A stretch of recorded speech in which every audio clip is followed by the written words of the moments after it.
আমি তিনদরিয়ার দিকে স্টেশন থেকে আসছিলাম, আস্তে আস্তে দেখলাম ওরা খেলা করছে। খেলা করতে দেখে অবাক লাগলো। আর ঠিক রেল স্টেশন, ওপরে পাহাড়, পাহাড়ের কোল, আশেপাশের নিচের অংশ অসাধারণ। দেখাচ্ছিলাম বেশ কয়েকটি হোমস্টে, আর তার মধ্যে রেলের ধারে বসে খেলা করছিল এরা, আর রান্নাবান্না করেছে। আর আমার খিদে পেয়েছে, দুপুরবেলা এখানে রান্না হচ্ছে, এই রান্না বসেছে, খেয়ে দিয়ে তারপরে যাব কি, তাই তো? Yes, I'm really hungry. I want to take my lunch today here. ওকে, ওরা রান্নাবান্না করছে, আপনারা আসতে পারেন যারা দেখছেন, ঠিক আছে? এখানে খেলাধুলা চলছে, তিনজন মিলে খেলাধুলা করছে। পরীক্ষা, exam, hope that your exam finished, no? Yes, that's why you are free all.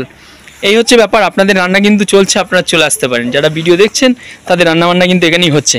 আর একদম অসাধারণ জায়গা, তিনদরিয়ার মতন জায়গায়। এখানে অনেকগুলো হোমস্টে রয়েছে, খুব ভালো হোমস্টে, থাকার জন্য খুব চমৎকার জায়গা। দার্জিলিং না থেকে এই চত্বরে থাকতে পারেন।